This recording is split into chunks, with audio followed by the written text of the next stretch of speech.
Dover. The most dangerous man in Europe is about to arrive on Britain's shores. His preachings are so incendiary, he's been forced out of his native country.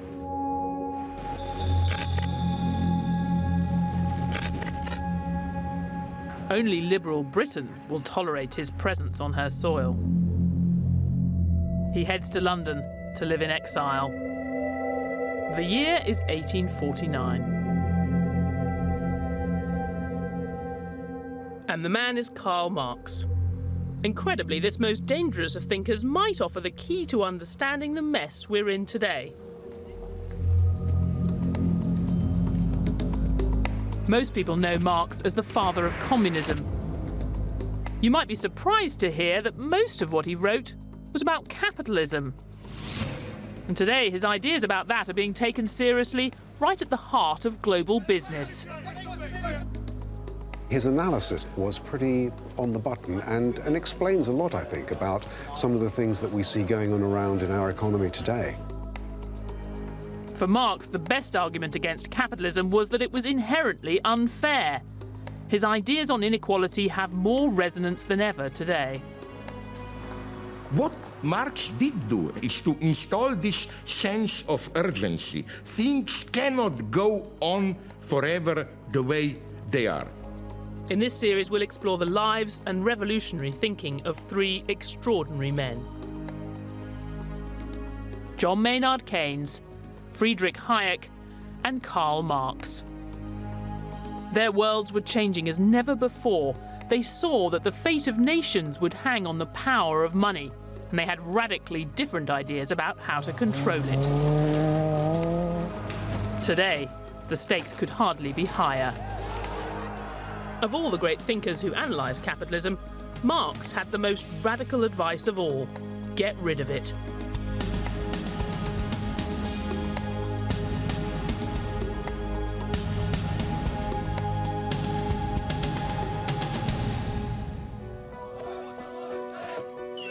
In 1989, Karl Marx's reputation lay in ruins. For most of us, the fall of the Berlin Wall meant the end of Marx. Millions rejected the horrors of a violent and repressive police state. And because the communist countries claimed Marx as their inspiration, his ideas were cast aside as well. Marx became associated with communism, indelibly associated with communism, and indelibly associated with communist regimes, because these regimes did their work in the name of Marx, so the association was very, very powerful. In fact, it was they who were claiming Marx, rather than Marx, as it were, claiming them. But in the last few years, something strange has happened. It's like the global financial crisis has brought Karl Marx back from the dead. Now, we still don't care what he said about communism, but people are going back to see what he said about capitalism, all its deep-seated flaws, with a nagging doubt. Is it all now coming true?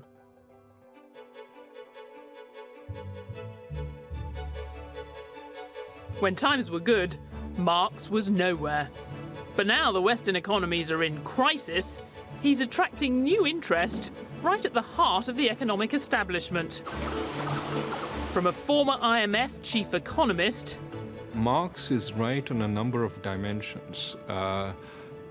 He certainly is right that income inequality can be a source of tremendous tension.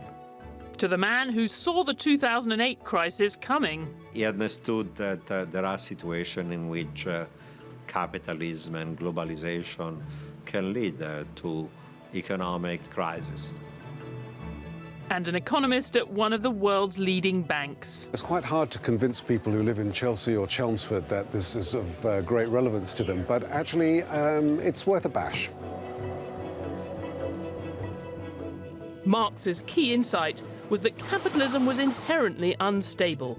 He said we'd lurch from crisis to crisis and that society would become increasingly unequal. Marx divided the world into bosses and workers. For him, they would always be at odds, and that battle was a recipe for crises. To make profit, bosses squeeze what they pay workers. The crisis comes when workers then don't have enough money to buy what bosses are trying to sell them. For decades after World War II, all of that looked completely wrong. We'd had years of stable growth, and workers were taking a larger share of the pie. But not anymore. Marx would explain this crisis in terms of the fact that ordinary people haven't got enough money to spend. Why haven't they got enough money to spend? Because there's been a big redistribution over the last few decades away from ordinary people towards capital, towards wealth. And for Marx, there's no turning back. Capitalism would produce bigger and bigger crises, and then it would collapse. Marx had a very simple formulation about crises, which is that they are manifestations of the fundamental flaws or contradictions, as he called them, of capitalism. How would Marx have suggested solving the crisis is, of course, by abolishing capitalism. To understand the Marxist view of the mess we're in, we first have to see the world today as Marx might have seen it.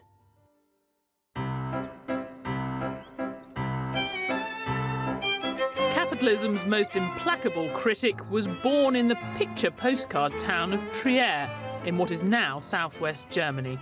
Marx comes across as a young man, as this sort of energetic, fiery, hairy figure. He was known as the wild boar, or the Moor, which sort of points to his sort of Levantine complex. He was full of ideas, he was full of debate, he liked big drinking sessions and then deep philosophical debate about the nature of Christ and German Romanticism and politics.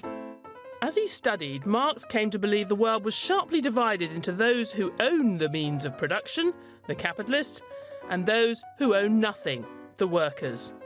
The conflict between these two groups, for Marx, shapes how society works.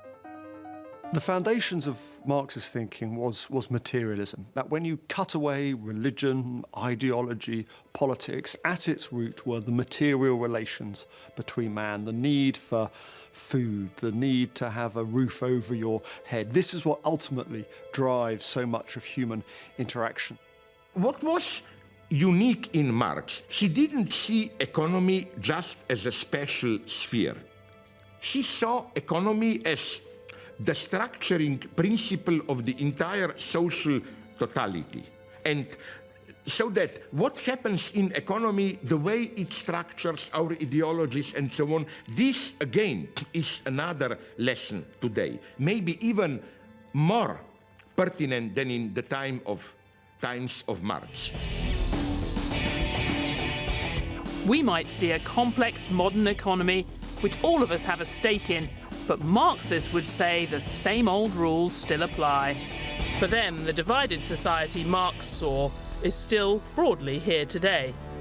They see workers still slaving away, and capitalists or bourgeoisie still exploiting them, always striving to make more profit. In Marx's world, any capitalist that doesn't seek maximum profit is soon replaced by one who does. So the system follows a completely predictable course, he would say, to its own destruction. It's not an idea that many people accept. He was completely wrong, including the idea that capitalism was merely a phase and contained within it the seeds of its own destruction. That's not the case.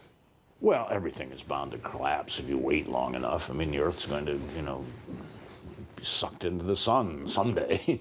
And of course, what we're really talking about when we talk about capitalism is individual liberty and property rights.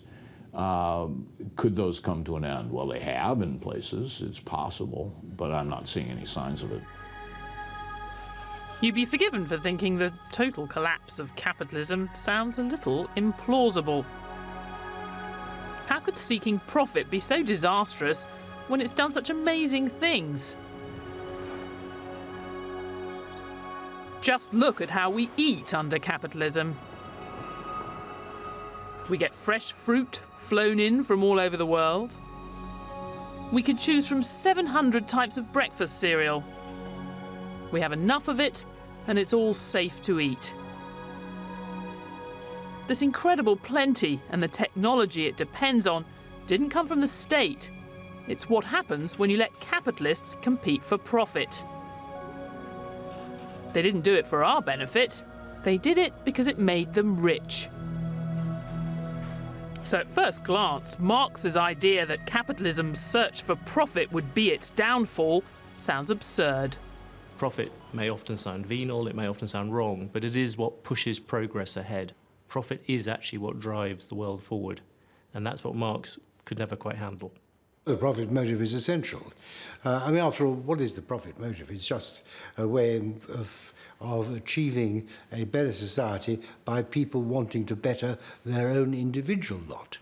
In terms of economics, Marxism is not very much used today, and that's because he was wrong on several of the fundamentals. And if you erect a building on cracked foundations, the building itself is cracked. When you think of how fundamentally the profit motive has shaped and enriched our world, it's no wonder Marx fell out of favour. But we shouldn't dismiss Dr. Marx quite yet. It's true, he talked quite a lot about class exploitation, misery, chaos, but he didn't think capitalism was all bad. Far from it. This cocktail bar in London's Soho hides a revolutionary past. It used to be the Red Lion pub, site of a clandestine meeting of communists in 1847 that would echo down the ages.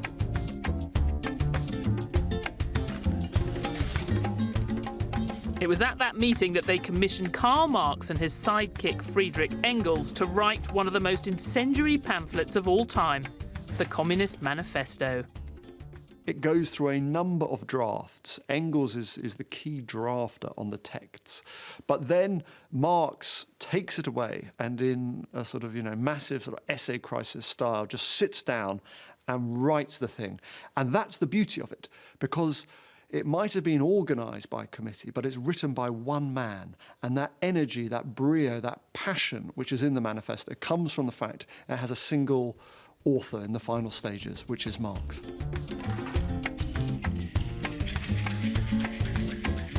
You may know it for its revolutionary calls for a new age. What might surprise you is that it also contains very perceptive and admiring writing about capitalism. I think what's surprising about a lot of Marx's writing is that you find in amongst the communism a lot of good analysis of capitalism, and actually you also find within it quite a lot of praise for capitalism. Marx's attitude towards capitalism is basically ambiguous.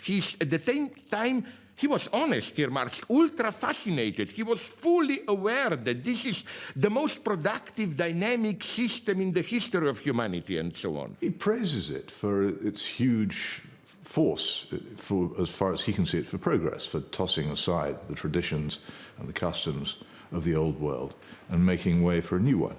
And I think it's quite interesting that the more intelligent modern Marxists feel much the same way. The truth is, Marx did understand that the drive for profit would achieve incredible things. It's been the first to show what man's activity can bring about. It has accomplished wonders far surpassing Egyptian pyramids, Roman aqueducts, and Gothic cathedrals.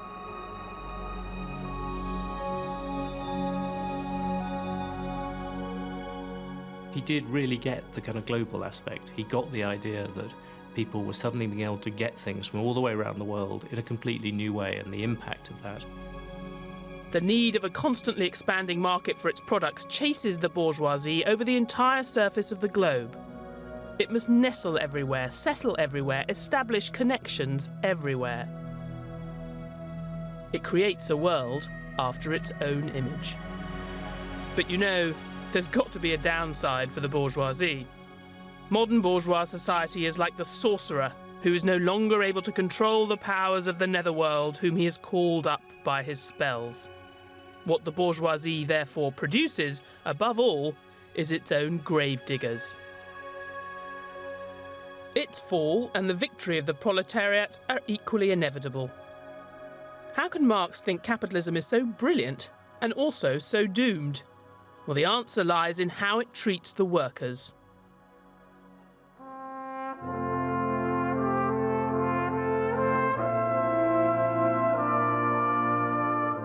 To understand Marx's analysis of crises, we have to first understand the capitalism that he knew. 19th century capitalists might have built wonders surpassing Egyptian pyramids, but they also forced their workers to endure terrible conditions and pay. It is difficult to overstate the horror of industrialisation in Europe. In 1829, Liverpool, for example, a life expectancy at birth was about 28 years. And that was the lowest age since the Black Death. So the impact of the Industrial Revolution on life chances, on life expectancy in the great cities of Europe, in Hamburg, in Berlin, in Manchester, in Liverpool, in Birmingham, in London, was absolutely terrifying. This was a revolutionary epoch of change, which for the working classes, which for the proletariat, in the 1820s and 1830s had devastating consequences for their standards of living. Marx is certainly revered amongst historians as the preeminent analyst of mid-19th century capitalism. No one before Marx, or possibly since, has really been able to get into that system of mid-19th century Western European capitalism based on a kind of urban manufacturing set of relationships. Whether that's relevant today is a very interesting question. The horrors of Victorian working conditions clearly shaped Marx's economics. In his time, minimum pay for proles meant maximum profits for bosses, and any bosses who did choose to pay more usually went bust. Subsistence wages will always be paid in the Marxian system. So now subsistence wages, of course, is a little bit of a flexible object, right? What we think of as a subsistence wage now might not be the same as Marx thought it was in the mid-19th century, but still there's no obvious way that wages will arrive above a subsistence level. He thought there'd always be downward pressure on wages and that wages would come down to the minimum that enabled bare survival. They couldn't go lower than that, otherwise the workers would die. But he thought they'd be depressed down to that minimum. The reality, of course, has been the opposite. It has been a continual advancement in wages, year in, year out, decade in, decade out. Marx was wrong. He thought it would all get so bad the workers would overthrow the system. Yet even as he was writing, reformers were beginning to get rid of the worst employment practices. Capitalism got kinder, not nastier. But the idea that the competing interests of bosses and workers would cause crises, well, that does seem relevant today. Marx wrote that the ultimate cause of all real crises always remains the poverty and restricted consumption of the masses. Put simply, if workers aren't paid enough, they don't have enough money to spend in shops and the economy doesn't stay afloat. And some believe this idea is very useful in understanding the crisis we're living through today.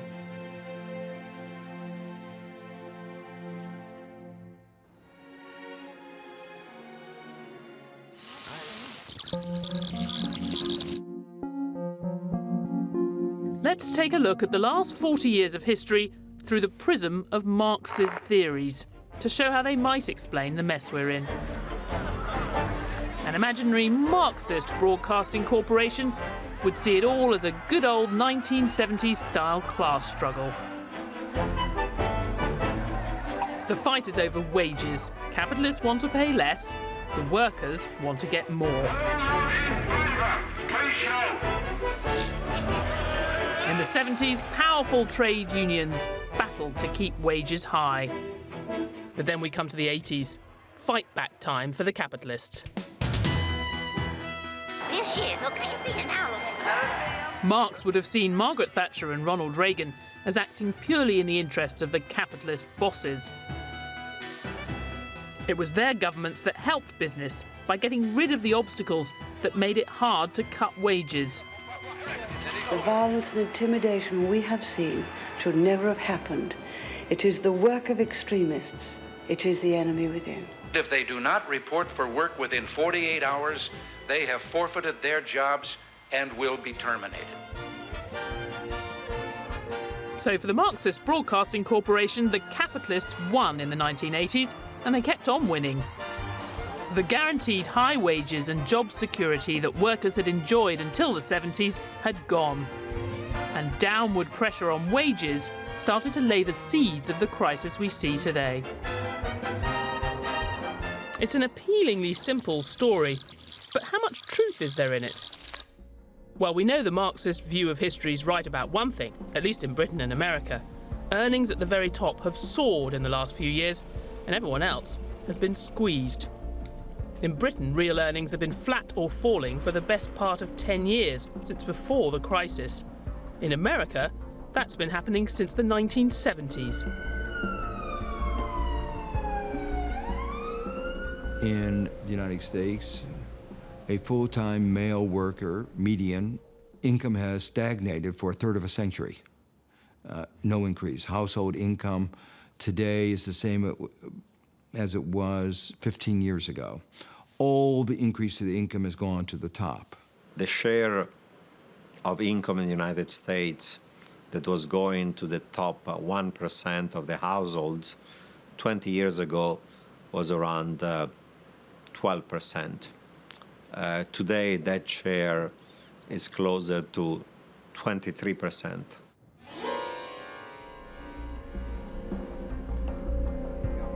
Things haven't gone that far in the UK, but inequality is certainly creeping up the agenda. But rather than see it as a deliberate strategy on the part of greedy capitalists, we have to recognise there are bigger forces at work.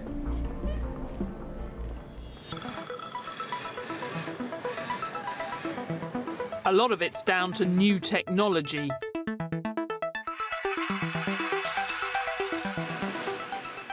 Work previously done by hand is now done by machines. With fewer workers needed, there are more competing for every job, meaning bosses can pay them less. But perhaps the most significant factor is globalization. With falling barriers to trade around the world, global business has gained access to a giant new pool of cheaper labour. You have brought into the market now millions and millions of new workers in China, in India, in other parts of Asia, in parts of South America, Brazil, for instance. So that process has transformed the capital-labor ratio on a global scale. Clearly, competition from countries around the world has put pressure on certain jobs, typically jobs that can be done at a distance. So, for example, an analyst can as well be sitting in the Philippines or in Mumbai to do the job that is done at a much higher price in New York.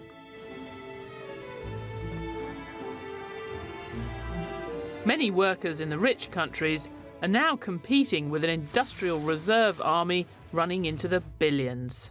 I think in emerging market economies, there'll be an overwhelming vote in favour of what has happened because almost everyone is better off than they were and would have been. But that's less evident in the industrialised world, where many lower paid people have become even lower paid relative to those who've prospered. And that is a concern. It's an analysis that rings true even for the leader of the world's biggest economy. Long before the recession, jobs and manufacturing began leaving our shores. Technology made businesses more efficient, but also made some jobs obsolete. Folks at the top saw their incomes rise like never before. But most hardworking Americans struggled with costs that were growing, paychecks that weren't, and personal debt that kept piling up. So for Marx, low wages would be the root cause of the crisis we're living through today. Even leaving aside the morality question of whether it's fair to have a highly unequal distribution of income and wealth, even purely in terms of economic efficiency, having that redistribution of income from labor and capital, from wages to profit, has a negative economic effect because it tends to reduce aggregate demand because it reduces the income of those who tend to spend more. Of course, in the late 20th century, that problem could be solved. Temporarily, of course. Step forward, the credit card. You had more inequality, you had more concern amongst the public, and I think that put pressure to do something. Democracies work well with pressure, put pressure for the politicians to do something for the people being left behind. The right thing to do, in my view, would have been focused much more on education, on skill building. What happened was a more shorter-term solution, which was give them credit. With consumer credit, people can carry on spending even if they haven't got the money. The economy stays afloat, and the capitalists still make their profit. As we know, it went well beyond credit cards. What ultimately brought the crisis to a head was the billions borrowed on mortgages. People thought the value of their house would keep going up forever. Housing credit is beautiful because if your house price is increasing and you're borrowing against the increase in value of your house, you don't feel you're borrowing your way into debt. But of course you are. In America, it happened on a massive scale. There, as we know, the capitalists were getting richer and richer. They couldn't spend all of their extra money. Driven, as ever, by the desire to make more profit, they lent it out in riskier and riskier ways. The name given to this lending might well be familiar. Subprime. What we did is, as the incomes of most Americans were stagnating or even declining, we said, don't let it bother you. Keep spending as if your income was going up. And they did that very well.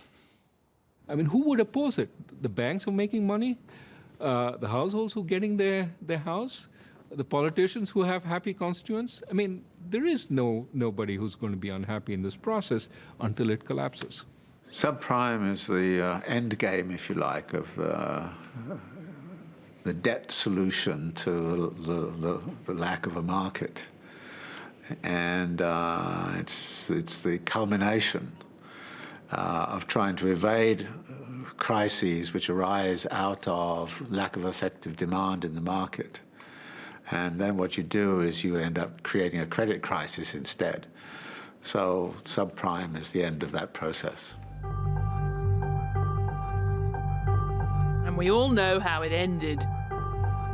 In retrospect, it seems obvious. Lending to people who couldn't afford it wasn't a lasting solution to anything. It led to a housing bubble which burst, threatening some of the world's biggest banks. And thanks to our integrated world, what started in the United States spread and infected the entire system, causing a global recession.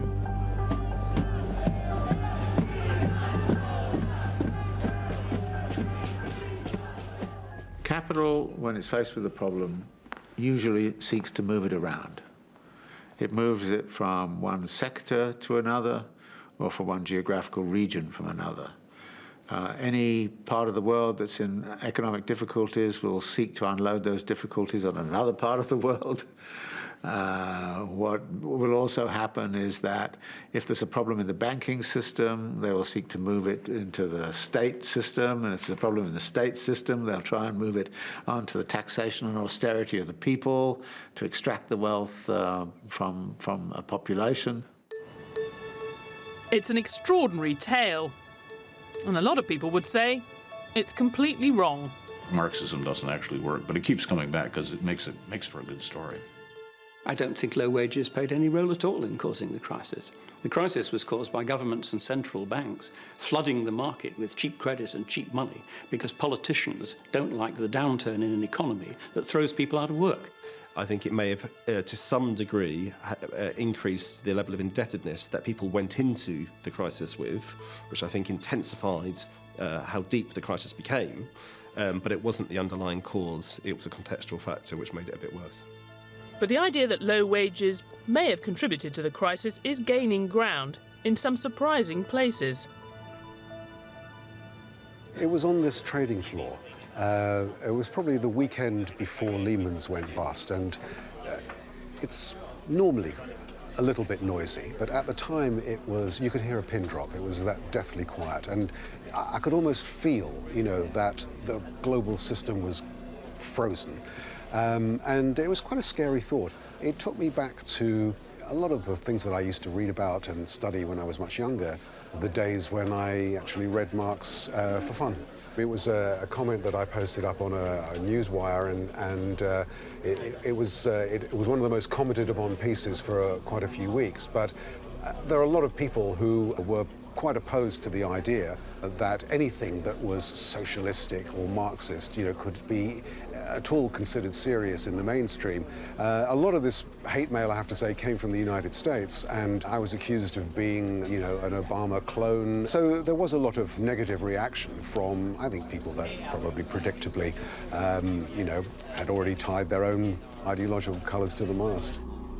But the people who do find value in Marx aren't necessarily going to follow him all the way. I don't think anybody seriously believes that, this is all about the, dawn of the dictatorship of the proletariat or anything like this. I think Marx helps in framing the problem, but I think the solutions have to be different given the different environment we are in. Except Marx would insist the trap is inescapable. Capitalists must seek profit above all else, or they'll go out of business. So why would they ever choose to give workers a bigger share of the pie? What Marx would say is that we have to look for ways out of this crisis which look beyond the restoration of capitalist class power. And I think this is a time when we actually need to start thinking about the revolutionary solution again. But who exactly is revolting against whom? Marx divided the world neatly into workers and capitalists, but today his stark distinction is incredibly blurred. Bosses work for themselves and workers own shares. In our modern world, enough of us do have a stake in the system, whether mobile phones or pension plans, to stave off talk of armed revolt. I think capitalism survives because at its core, it works. It pushes progress. It pushes people forward. It appeals to a basic thing in people's lives, which is to try and get ahead, to try and improve things for their children. The fact that more people win from it than lose from it is the thing which keeps on pushing it ahead. But what about the people capitalism's failing? What does Marx have to say to them?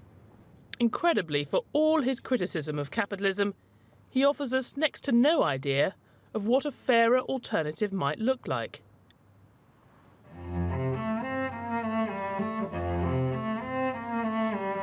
As Marx entered his final years, he seemed quite content with the way things were. He'd been poor for a lot of his life, but by 1856 he had enough money to move to London's suburbs. The young firebrand now looked like part of the establishment. He would spend his day walking around Hampstead Heath.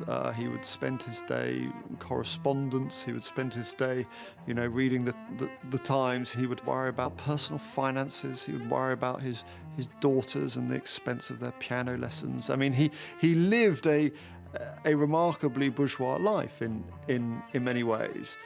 Marx didn't want to rush revolution. To understand why, we need to understand his analysis of world history.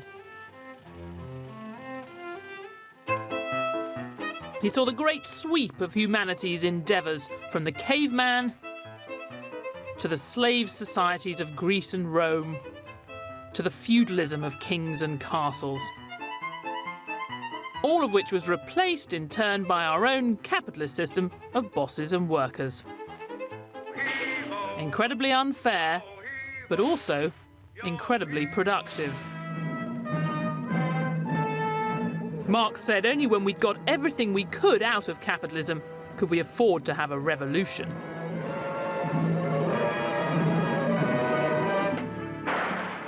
In his words, the knell of capitalist private property sounds. The expropriators are expropriated, all to be replaced by more or less nothing. Irritatingly, there's next to no alternative laid out. Marx, basically, was not the one who simply gave us a blueprint, 5 stages after capitalism, communism, here you have the basic guidelines, what to do, and so on. No, it's up to us. He just opened up the field. Is there an alternative to capitalism? I've no idea. Well, I suppose there could be all kinds of alternatives. Dead silence, starvation, or the end of the world or anything. But I simply have no idea if there is an alternative. It doesn't occur to me. It doesn't seem to me to be important. It's like saying, is there an alternative to weather? I think he would have written a lot more had he lived 10 years more on what a socialist republic would look like. And who knows, but that might have saved the world a lot of bother.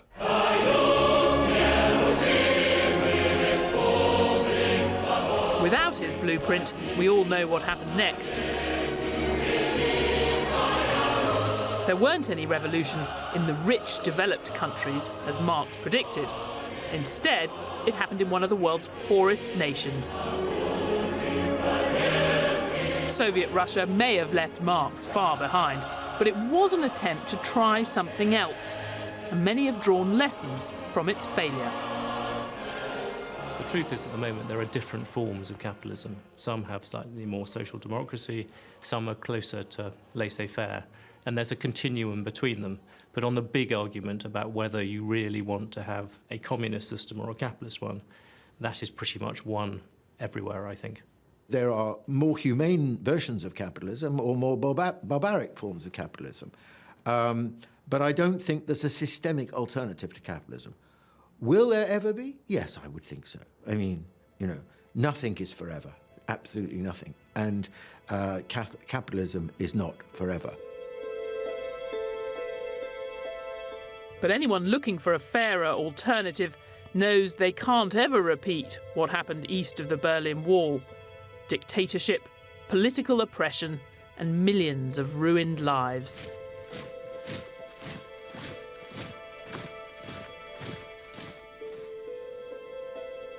From 1945 till 1989, this was the main remand centre for political prisoners in communist East Germany. Today it's been turned into a memorial.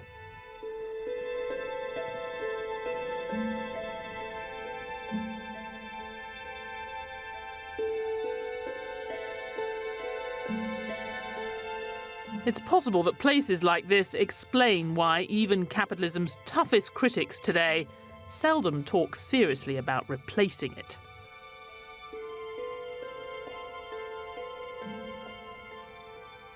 You can see with all these protests in Europe, Greece, and so on.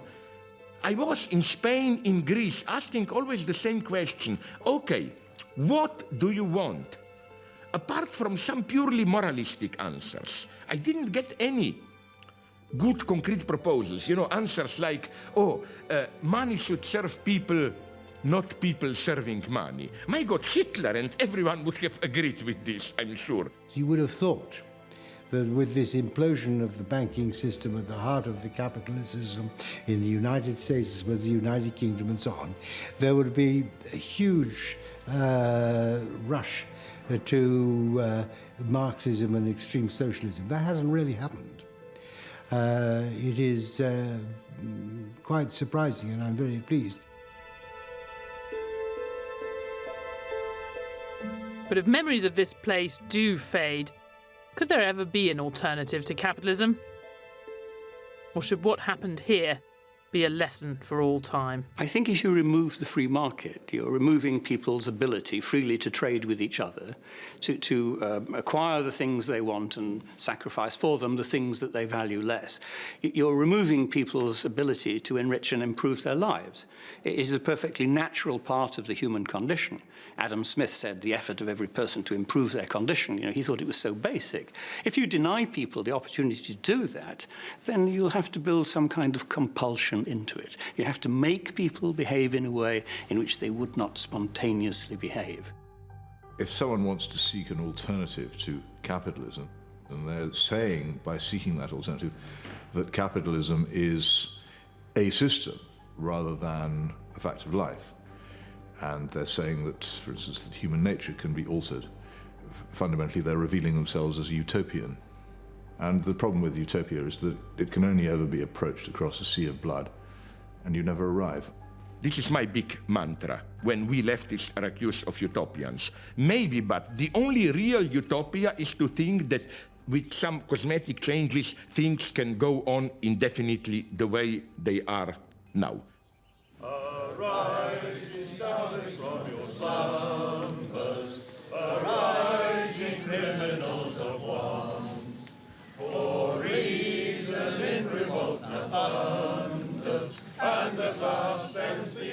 Marx died in 1883. In a speech at his grave, his longtime friend and collaborator Friedrich Engels declared, "His name and work will endure through the ages." For most of the 20th century, his name did endure, though usually for all the wrong reasons. Still, there are plenty of people today who still believe we should strive for an alternative to capitalism. Marx did bring together concrete economic analysis with a certain emancipatory hope. The message is still a beautiful one. Maybe you ordinary people have a chance. I'm not a great eulogizer, actually, of anyone, to tell you the truth. But if one were to write a tribute to him, one would go back to Marx's favorite character in Greek mythology, Prometheus, who gave the earthlings fire. And that is what Marx gave citizens all over the globe, the fire necessary to transform their lives forever.